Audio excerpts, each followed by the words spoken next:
அனைவருக்கும் வணக்கங்க. இன்று நாவலுடன் பயணம் வேள்பாரி நம்ம கேட்க போகிறது 2ஆம் பாகத்தில் 41வது அத்தியாயம்ங்க.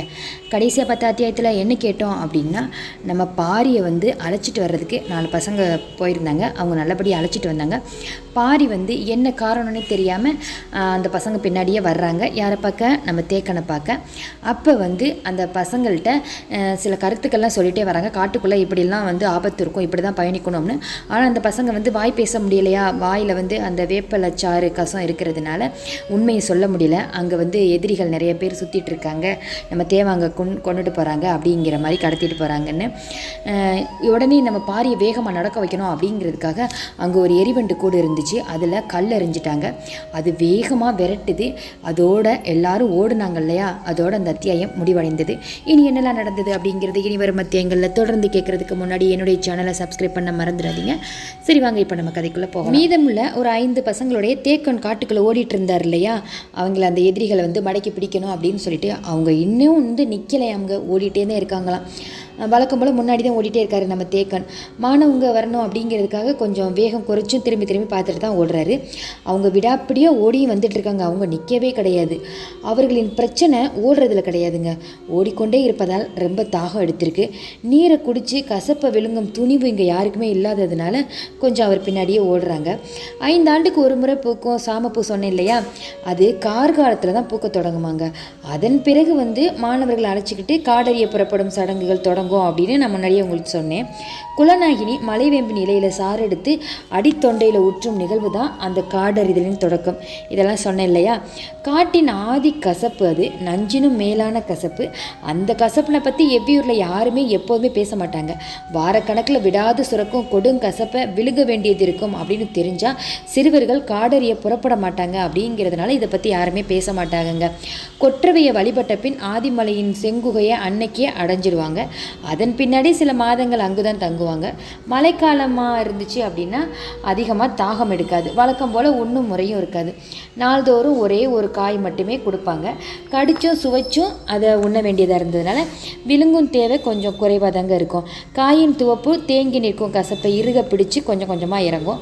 கசப்பும் துவப்பும் அப்படியே சுவை நாளங்களின் அடிவேரில் நிலை கொள்ளுங்க. காயின் அளவும் நாளாக ஆக சிறிதாகிக்கிட்டே இருக்கும். இறுதியில் நெல்லிக்காய் அளவே உள்ள கனி மட்டும்தான் ஒரு நாளைக்கு போதுமானதாக மாறிடும்னா பார்த்துக்கோங்களே. பிறந்ததுலேருந்து நல்லா உண்டு வளர்ந்த அவங்களுடைய உடல் இறுகுவதற்கான பயிற்சி அமைங்க இது. அதாவது நல்ல கட்டுக்கொப்பான உடல் நல்லா ஒல்லியாக இருக்கணும்ல, அது மாதிரி உளச்சாதைகள்னு சொல்லுவாங்கள்ல, அந்த மாதிரிலாம் இல்லாமல் தசைகள் அப்படியே எலும்புகளோடு ஒட்டி பாறையின் இறுக்கம் உடலுக்குள்ளே வாய்க்குமாங்க. அதன் பிறகு செங்குகையிலேருந்து வெளியேறுவாங்களாம். குகை வாழ்க்கை முடியும் போது கசப்பு மட்டுமல்லாமல் எல்லா சுவைகளும் நாக்கிலிருந்து வடிகட்டப்பட்டு கீழே இறங்கிறோமா. மேல்தாடை மட்டுமே சற்று சுவை உணர்வு கொள்றதுனால நடுவில் தாழ்ந்திருக்கும் மனிதனாக்கு மேல் நோக்கி உயரவே தொடர்ந்து முயலுமாங்க. தலைகீழாக புரண்டு கொண்டிருக்கும் யானை நாக்கினை போன்ற வடிவமாங்க அது. இம்மாற்றம் நிகழும்போது பேச்சு குழன்று மறுபடியும் கொஞ்சம் கொஞ்சமாக சரியாகுமாங்க. காட்டின் மொழி விதவிதமான ஓசைகளை கொண்டது. அந்த ஓசை எழுப்ப மனித நாக்கின் இயல்பான வடிவத்தால் முடியாது. பறவைகளும் விலங்குகளும் எழுப்பும் ஓசைக்கு எதிரோசை கொடுக்க மேல்தாடைய நடுநாக்கு தொடுவது தான் அடிப்படைங்க. ஓசை எழுப்பும் முழு திறனும் ஒருத்தருக்கு வரும் வர ஒற்றை கனியின்றி வேறு உணவு கொடுக்கவே மாட்டாங்களாம்.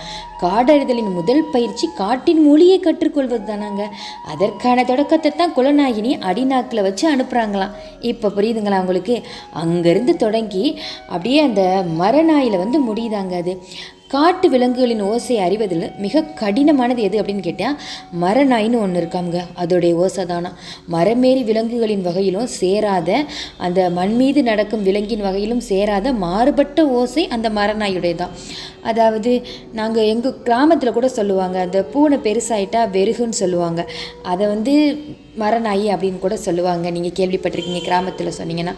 அதனை துல்லியமாக கவனித்து அறிதல் எளிது கிடையாது. அந்த ஓசையின் முடிப்பில் இருக்கும் சிறு சுழிவை நுட்பமாக கவனித்து அறியலை அப்படின்னா எளிதில் ஏமாற்றம் அடைஞ்சிருவோம். ஓசையின் முடிப்பில் இருக்கும் அச்சுழிவை மீண்டும் மீண்டும் எழுப்பி பார்த்தே உணரவும் அறியவும் முடியுமா. கீழ் வளைந்திருந்த நடுநாக்கு இந்த பயிற்சியினால் மேல் நோக்கி எழுந்து மறுபடியும் சமதளம் அடையுமா. இந்த நிகழ்ந்து முடியும் போது உள்ளுக்குள் இருந்து விடாது சுரந்து கொண்டிருந்த கசப்பு எப்போ எங்கே மறைந்ததென்றே நினைவே இருக்காதான். இந்த பயிற்சி எதுவுமே நிகழாமல் அடித்தொண்டையில் வைக்கப்பட்ட கொடுங்கசப்பு உள்ளிறங்கபடியே இருக்க மாணவர்கள் ஓடிக்கொண்டே இருக்கிறாங்கல்லங்க. பாவம் தானே. இப்போ நான் சொன்னதெல்லாம் எப்போதும் நடக்கிற பயிற்சிங்க மற்ற பசங்களுக்கு. ஆனால் இப்போ உள்ள பசங்களுக்கு அப்படி கிடையாது பாருங்கள். அவங்களால அந்த கசப்பு குறையவே இல்லை, கசப்பாக தான் இருக்குது. ஓடிக்கிட்டே தான் இருக்காங்க. ஓட ஓட தாகம் எடுக்குது. நீரை அருந்தவோ வேறு உணவை உண்ணவோ கண்டிப்பாக அவங்களால முடியலை. ஒரு மிடரி எச்சில் உள்ளே போனாலே கொடுங்கசப்பு உள்ளிறங்கும் என்பதை நினச்சிக்கிட்டே தேக்கனுக்கும் கவலை இருக்குது. பசங்க என்ன பண்ணுவாங்களோ பாவம் அப்படின்ட்டு. அவர்களின் தொண்டைக்குழி முழுவதும் இந்நேரம் புண்ணாகி இருக்கும். இதுவரை காடறிய போன மாணவர்கள் யாருமே கண்டிராத கொடிய சோதனை அல்லவா இந்த பசங்க காங்குறாங்க அப்படிங்கிற மாதிரி அவருக்கு கூட கொஞ்சம் வருத்தம் இருக்குங்க. இவர்களின் ஓட்டத்தை நிறுத்த சொல்லவும் முடியாதுல்ல. ஓடியபடியே இருந்தால் இவர்கள் என்ன ஆவாங்க அப்படின்னும் தெரியலைங்க. அப்படின்னு சிந்திச்சுக்கிட்டே தான் நம்ம தேக்கனும் ஓடுறாரு. ஆனாலும் அவருடைய சிந்தனை வேகத்தை கூட்டும் செயலோடு தன்னை அறியாமலே இணைந்திருந்துச்சுங்க. அடர் காட்டுக்குள்ளே புகுறது எளிது கிடையாது. செடி கொடிகளை விலக்கியும் அறுத்தும் முன்னகர நினைச்சு எடுத்து வைக்கும் ஒவ்வொரு அடியும் என்ன பெரும் ஆபத்துங்க. நகர முடியாத பெரும் புதரை நோக்கியே நகர்த்தி செல்லும் ஆபத்து எவ்வளோன்னு எல்லோருக்குமே தெரியும். இயற்கையின் தன்மைகளை துல்லியமாக அறிந்தவர்களால் தான் அப்படிலாம் போக முடியும். அதனால் எந்த காட்டுக்குள்ளும் நுழைந்து வெளியேறும் திறன் யாருக்கு இருக்குது அப்படின்னா நம்ம தேக்கனுக்கு இருக்குது. காலம்பன் சரிவுகளின் கற்களில் உருளாமல் சரசரன் மேலேறிக்கிட்டே இருக்கார். அடிபட்டவனால் வேகமாக நடக்க முடியலை. மற்றவர்கள் உதவி செஞ்சாலும் அவனால் ஒத்துழைக்க முடியலைங்க. இதை யார் அப்படின்னு கேட்டால் அந்த 5 பேரில் ஒருத்தருக்கு தான் உடம்பு அந்த கழுத்து நிரம்ப அத்துட்டாரில் அவரால் நடக்க முடியலைல்ல, அங்கே சொல்கிறேங்க. அவனை விட்டுடக்கூடாது அப்படின்னு அந்த 4 பேரும் உறுதியாக இருக்காங்க. பிடிச்சி கைத்தாங்களை கூட்டிகிட்டே வந்துட்டு இருக்காங்க. நல்லா விடிஞ்சிருச்சுங்க. பின்னி கிடக்கும் மரங்கள் இருக்குல்ல, அது ஊடுருவி அதுக்கு ஊடால என்ன வந்துட்டுருக்கு ஒளிக்கதிர்கள், அதாவது கதிரவனின் ஒளிக்கதிர்கள் கீழே வந்துட்டே இருக்கு. நம்ம அவங்க பார்த்துட்டாங்க, அதனால விரைவாக செல்லணும். காட்டை அவர்கள் அந்த அளவுக்கு அவங்க புரிஞ்சு வச்சுருக்காங்க. நம்ம எங்கே இருக்காங்கன்னு அவங்களுக்கு தெரியும். அதனால அவங்களோட தாக்குதல் எப்படி இருக்கும் அப்படின்னு நம்மளால் கணிக்க முடியாது. எப்படி இருந்தாலும் நம்ம காட்டுக்குள்ளே வச்சு ஒன்றுமே செய்ய முடியாது அப்படின்னு உள்ளுக்குள்ளே எண்ணங்கள் ஓடினபடியே இருக்குது. யாருக்கு? அந்த காலம்பனுடைய கூட்டத்தில் வர்றாங்கல்ல தலைவன், அவருக்கு. வழி அமைத்தபடி முன்னால் ஓடிட்டே இருந்த காலம்பனுக்கு இந்த காட்டில் ஏதோ ஒரு தன்மை வேறுபட்டிருப்பதா தோணுதுங்க. என்ன அப்படிங்கிறது தான் புரியலை. பின்னால் வருமுனின் முணங்குதல் சற்று அதிகமாக இருந்துச்சு. நூலாம்படையை கிழிச்சு விளக்குவதை போல் கை விரல்களால் எவ்வளவு பெரிய மரக்கொடிகளை எளிதில் விளக்க அப்படி போயிட்டே இருக்காங்க. நேரம் ஆகிட்டே இருக்கு. காலம்பனின் கவனம் கூர்மை கொண்டதாக இருக்குங்க. மேலேறி கொண்டிருந்தவன் சட்டுன்னு நிற்கிறாரு. பொழுது விழுந்ததுலேருந்து பறவைகளின் குரலோசை எதுவுமே கேட்கலையே அப்படிங்கிறத கவனிக்கிறாருங்க. மற்றவர்களுக்கும் அப்போது தான் அது பிடிபடுது. மேலே அண்ணாந்து பார்த்தபடி பார்வை அங்கும் இங்கும் ஓட விடுறாரு. செடி கொடிகளை விலக்கியும் செத்தைகளை மிதித்தும் வேக வேகமாக வந்துட்டு இருந்ததுனால பிற ஓசைகளை கூர்ந்து கவனிக்காமல் இருந்துட்டோமே அப்படின்னு அவங்களுக்கு தோணுது. பறவைகள் ஏன் காட்டில், அதுவும் இந்த பகுதியில் ஒரு சத்தமும் இடலை அப்படின்னு சிந்திச்ச காலத்தில் காலம்பன் சொல்கிறாரு, ஒருவேளை இது இரத்த சிலந்திகள் இருக்கும் காடாக இருக்குமோ, அதனால தான் பறவைகள் தங்களையோ அப்படிங்கிற மாதிரி ஒரு மாதிரி அதிர்ச்சியாக சொல்கிறாரு அந்த காலம்பன். ஒரு கணம் அப்படி திகச்சிட்டாங்க மற்ற 4 பேருமே. இந்த காட்டின் நடுப்பகுதியில் நம்ம நிற்கிறோம், எவ்வளோ விரைவாக வெளியேற முடியுமோ அவ்வளோ விரைவாக நம்ம வெளியேறணும் அப்படின்னு காலம்பன் சொல்கிறாரு. அடிபட்டவன் சொல்கிறான், என்னை நீங்கள் தூக்கி செல்றதுனால உங்களால் யாராலையும் ஓடவே முடியாது. இதோடைய ஓட்டம் தடைபட்டுரும். இந்த கண்டிப்பாக இதை தேவாங்க நம்ம அங்கே கொண்டு போய் சேர்க்கணும். அதனால் என்ன நீங்கள் இங்கேயே விட்டுட்டு இந்த கூடையெல்லாம் நீங்கள் எடுத்துகிட்டு போங்க. விரைந்து இந்த காட்டை விட்டு வெளியேறுங்க, என்னை விட்டுருங்க, என்னால் முடியாது அப்படின்னு சொல்கிறாரு அந்த அடிபட்டவர். உடனே காலம்பனும் யோசிக்கிறாரு, இவன் சொல்கிறது சரியாக தான் இருக்குமோ அப்படின்ட்டு அவனுடைய வார்த்தைகளை மறுக்கலை. கூடைய தோல் மாற்றுறாங்க. சற்று குறைந்திருந்த தேவாங்கின் சத்தம் மறுபடியும் கூடுதுங்க. அது மட்டும் கத்திகிட்டே இருக்குது. தோள்களில் பற்றி இருந்த அவன் கைகளை விளக்க முடியலை. அவர்களின் தயக்கத்தை உணர்ந்து அவன் வலியை மீறி அப்படி திறன் செலுத்தி அவங்களுடைய கையை அவனே வெளியில் எடுத்து விடுறான். அவங்கள பார்த்தபடி அருகில் இருந்த ஈர்வள்ளி மரம் இருந்திருக்குங்க. அந்த ஈர்வள்ளி மரத்தின் ஓரம் அப்படி சரிஞ்சு கீழே உட்கார்றாரு. அவங்க மீண்டும் முழு வேகத்தோடு அங்கேருந்து அவனை விட்டுட்டு ஓடத் தொடங்குறாங்க. அவர்களை விட விரைவாக அவை மரத்தின் மேலிருந்து இறங்க தொடங்குதுங்க. ஆதிமலையின் 2ஆம் மடிப்பை அடையும் வரை அவங்களுடைய ஓட்டம் குறையவே இல்லைங்க. எரிவண்டுகளின் தாக்குதலை பாரி எப்படி சமாளிக்க போகிறாரு, நம்ம அங்கே போய் பார்க்கலாமா? இப்போ ஒரு முறை கூட திரும்பி பார்க்கலங்க. கொப்புகளை போகிற போக்கில் உடைச்சி கிட்ட நெருக்கும் வண்டுகளை அடித்து விலக்குவது முன்னால் செல்பவனுக்கு பாதையின் திசையை சொல்வதென்று பாரி எழுப்பிய ஓசைகள் மட்டுமே அங்கங்கு கேட்டுகிட்டே இருக்கு. பாரி சொல்லும் திசை எங்கே போகுது என்பதெல்லாம் அவங்களுக்கு புரியலை. ஈன்ற புலி இல்லை, அதனை விட வேகமாக பறக்கும் எரிவண்டு துரத்துது. தப்பிக்க மட்டும் கிடையாது, எதிரிகளை தாக்கவும் நிகழும் ஓட்டம். இது உச்ச வேகத்தில் ஓடிட்டு இருந்திருக்காங்க மாணவர்கள் எல்லோருமே. எரிவண்டு வேற பின்னால் துரத்துது. நம்ம பாரியும் வேற வேகமாக வர்றாரு, அதான் திசையை சொல்லிக்கிட்டே வர்றாரு, அங்கங்கே ஓடுங்க அப்படின்ட்டு. நாள் முழுவதும் ஓடினாலும் எரிவண்டுகள் விரட்டுறதை விடவே இல்லைங்க. மாணவர்கள் இன்னும் சிறிது நேரத்தில் சோர்ந்து போயிடுவாங்க அப்படின்னு மட்டும் நம்ம பாரிக்கு தோணுது. கொஞ்சம் வழியை மாற்றி சரிவு பாறைக்கு அருகில் இருக்கும் விருக மரத்தை நோக்கி அவங்கள ஓட விடலாம் அப்படின்னு அந்த பக்கம் ஓட விடுறாரு.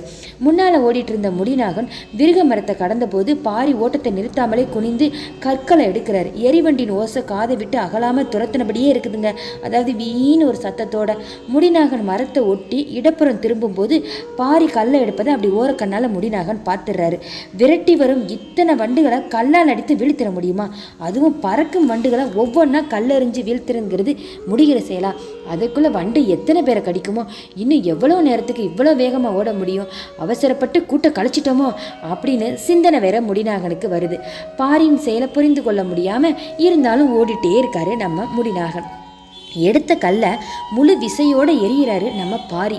அவனது இலக்கு எரிவண்டு அல்ல, பாறையின் பொடவுல. அப்பொடவுக்குள்ள என்ன இருக்கு அப்படின்னு பாரிக்கு தெரியும். அவன் எரிந்த கல் பொடவின் விளிம்பில் பட்டு தெரிச்சிச்சுங்க.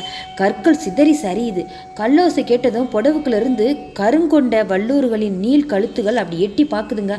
பார்த்த கணத்தில் அவள் சிறகை விரிச்சு இறக அப்படி தொடங்குது. சிறு பூச்சிகளை விட்டில் வேட்டையாடுவதை போல எரிவண்டுகளை அது வேட்டையாட தொடங்குதுங்க.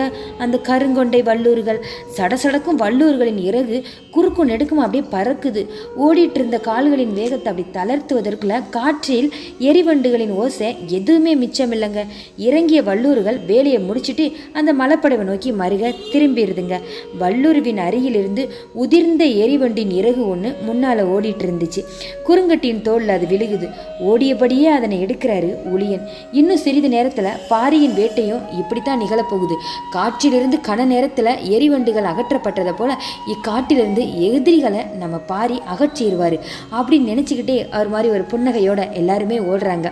எரிவண்டு விரட்டிய பொழுதை விட கூடுதல் வேகம் கொண்டன மாணவர்களின் கால்கள். இப்பங்க பின்னால் நடப்பது மட்டுமல்ல, முன்னால் தங்களை எப்படி நடத்தி கொண்டிருக்கிறார் பாரி அப்படிங்கிறதையும் மாணவர்கள் அறியாததாங்க. ஒரு கல்லெறிந்து முடிநாகன் கூட்ட கலைச்சான். மறு கல்லெறிந்து அந்த ஆபத்தை கலைஞ்சிட்டாரு நம்ம பாரி. காட்டில் பிற எந்த ஆயுதத்தையும் விட வலிமை மிக்கது காடு பற்றிய அறிவு தாங்க. அதில் பாரிக்கு இணை சொல்ல யாருமே கிடையாது. இடைநில்லாது ஓடி வந்தவங்க ஆதிமலையின் 2ஆம் மடிப்பை அடைஞ்சிடுறாங்க. கால்களுக்கு சற்று ஓய்வு தேவைப்படுதுங்க. இளைப்பாறலாம் என நினைச்சு மூச்சிறைக்க நிற்கிறாங்க. முடிநாகன் ஏன் இவ்வாறு நடந்துக்கிட்டான், மாணவர்கள் என்ன சொல்ல வர்றாங்க அப்படிங்கிற எண்ணம் நம்ம பாரியோட மனசுல அப்படி ஓடிட்டே இருக்கு.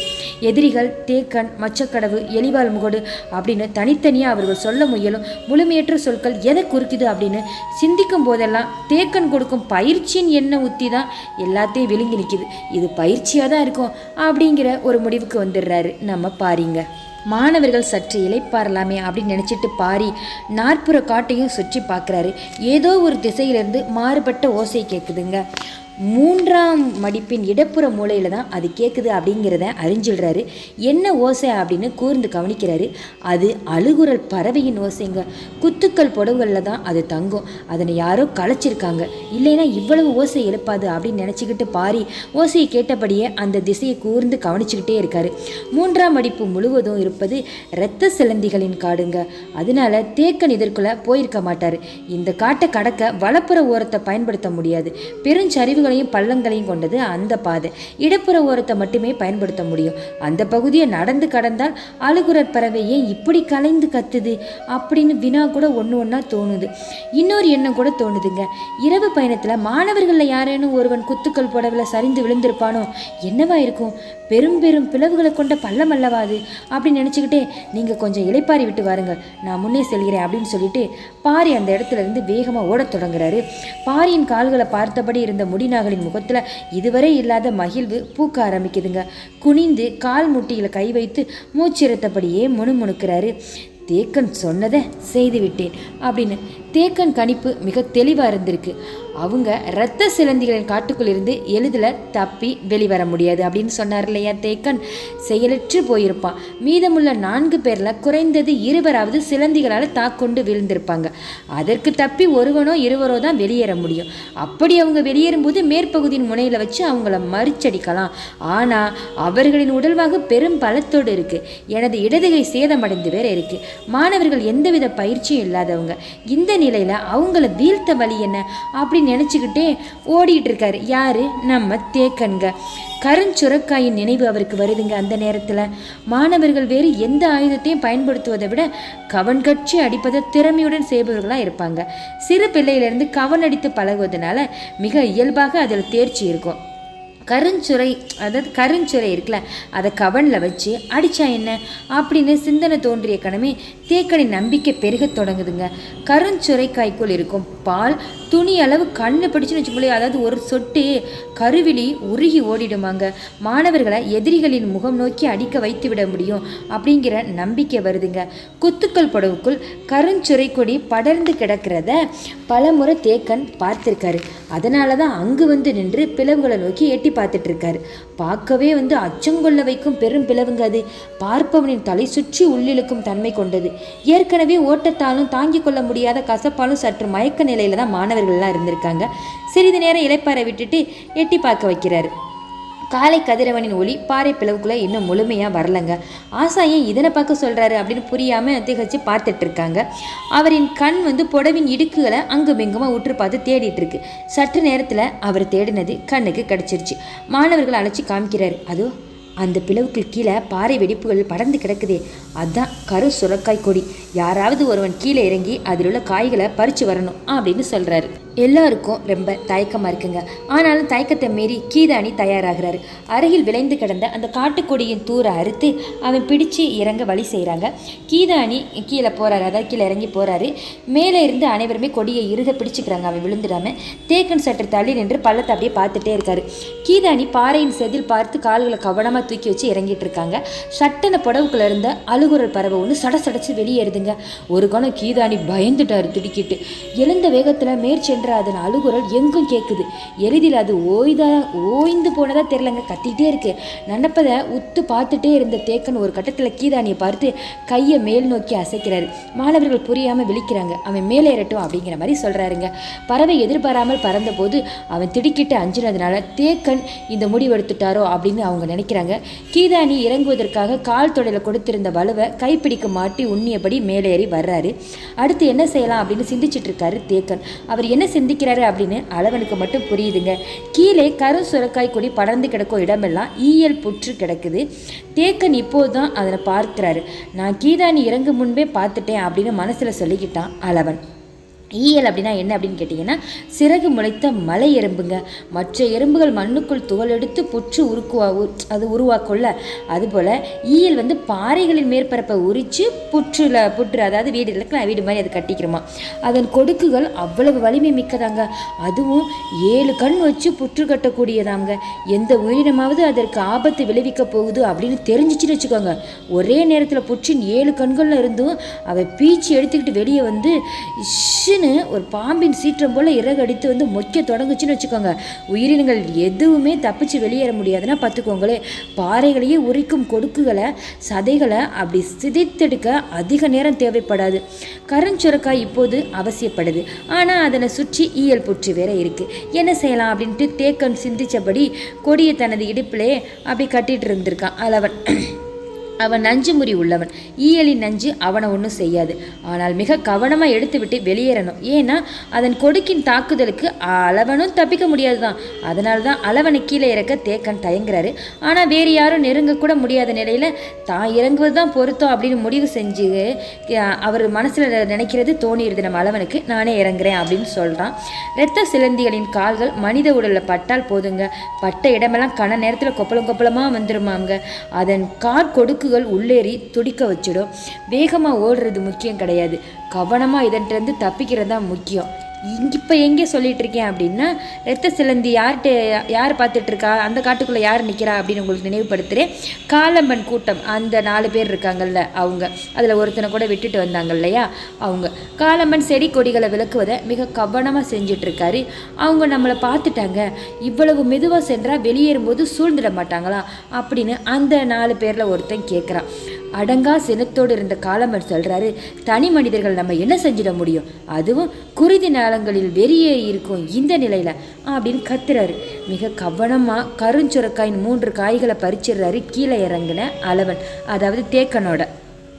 பாறையின் மீது இருந்து கண் இமைக்காமல் அப்படி உத்து பார்த்துட்டே இருக்காங்க எல்லோருமே அவன் பறிக்கிறது. ஈயல்கள் அங்குமிங்குமா ஒன்று பறந்துட்டு இருக்கு. சில ஈயல்கள் புற்றுகளுக்கு உள்ளே போவதும் வெளியேறுமா இருக்குது. பறித்த காயை கவனமாக இடுப்பு துணியில் கட்டினபடி புற்றி அந்த பக்கம் எட்டி பார்க்குறான் அளவன். அதன் ஒரு கண்ணுக்குள்ளே பாம்பு ஒன்று நுழைந்து கொண்டிருந்துச்சு. ஈயல் புற்றுக்குள் பாம்பு போகாதே, இது எப்படி போகுது அப்படின்னு யோசிக்கும் போது தான் அவனுக்கு பிடிபடுது ஈயல் தனது இறைக்காக பாம்பை கொன்று உள்ளே இழுத்துட்டு போகுது அப்படின்னு. ஒரு கணம் அப்படியே பயம் வருதுங்க. அவன் கண்களில் நீல வளையங்கள் பூத்து அடங்குது. விரைவாக மேலே ஏறணும் அப்படின்னு நினச்சிக்கிட்டு அப்படியே வேகமாக கையை காட்டுறாரு. மேலே இருந்தவங்க கொடியை சரசரன்னு இழுக்க தொடங்குறாங்க. அவன் மேலே ஏறின வேகத்தில் இன்னொரு அழுகுரல் பறவை கத்தி பறக்க தொடங்குது. இதன் குரல் முன்னதை விட அதிகமாக இருக்குது. அழுகுரல் பறவையின் ஓசையினாலோ வேறு காரணத்தினாலோ 1-2 ஈயல்கள் மேலே நோக்கி வர தொடங்குதுங்க. அளவன் படு வேகமாக மேலே ஏறி வர்றாரு. நம்ம பாரி அந்த அழுகுரல் பறவை சத்தம் கேட்டு தாங்க அந்த திசையை நோக்கி ஓடி வந்துட்டு இருக்காரு. குத்துக்கள் புடவை நோக்கி ஓடி வரும்போது அழுகுரல் பறவையின் ஓசை ரொம்ப கேட்டுகிட்டே இருக்குது. ஏன் மீண்டும் மீண்டும் இது கத்துது, அங்கே என்னதான் நடக்குது அப்படின்னு குழம்பிட்டு இருக்கும்போதே வலப்புற காட்டுக்குள்ளேருந்து உயிர் போக ஒரு மனிதன் கத்தும் ஓசை வேற கேட்குதுங்க. ஓடி வந்துட்டு இருந்த பாரி 2 புறம் இருந்து வந்த ஓசைகளை கேட்டு அப்படியே திகைப்பு வருதுங்க. அழுகுரல் பறவையின் குரலை விட கதறும் மனித குரல் அவனது கவனத்தை ரொம்ப ஈர்க்குது. இந்த பக்கம் ஓடி வரையில அந்த பக்கம் மனிதனுடைய குரல் கேட்குது. அப்போ யாருக்கு தான் வியப்பாக இருக்காது, யாருக்கு என்னாச்சு அப்படின்னு பயம் வரும் இல்லையா? இதோட அந்த அத்தியாயம் முடிவடையுதுங்க. இரத்த சிலந்திகளால் ஏதாவது ஆபத்து வந்திருக்குமா? அந்த 4 பேர் காலம்பன் கூட்டத்தில் இருந்தாங்கல்ல, 5 பேரில் ஒருத்தனை அந்த மரத்தடியில் வச்சுட்டு போனாங்களே, அவனுக்கு ஏதாவது ஆபத்து வந்துதான் அவன் கத்துறானா? இல்லை நம்ம மாணவர்களை ஏதாவது இரத்த சிலந்தி பண்ணியிருக்குமா? யாருக்கு என்ன நடந்திருக்கும்? இதெல்லாம் நீங்கள் தெரிஞ்சுக்கணுமா? என்னோட நீங்கள் அடுத்தடுத்த அத்தியாயம் தொடர்ந்து பயணிக்கணும் அப்படிங்கிற நம்பிக்கையில் உங்கள் ருத்ரா. நான் கதை சொல்கிற விதம் உங்களுக்கு பிடிச்சிருந்துச்சு அப்படின்னா என்னோட நீங்கள் அடுத்தடுத்த அத்தியாயம் தொடர்ந்து பயணிக்கணுனால என்னுடைய சேனலை சப்ஸ்கிரைப் பண்ணவும் லைக் பண்ணவும் மறந்துடாதீங்க. தொடர்ந்து பயணிப்போம். காத்திருங்கள். நன்றிகள்.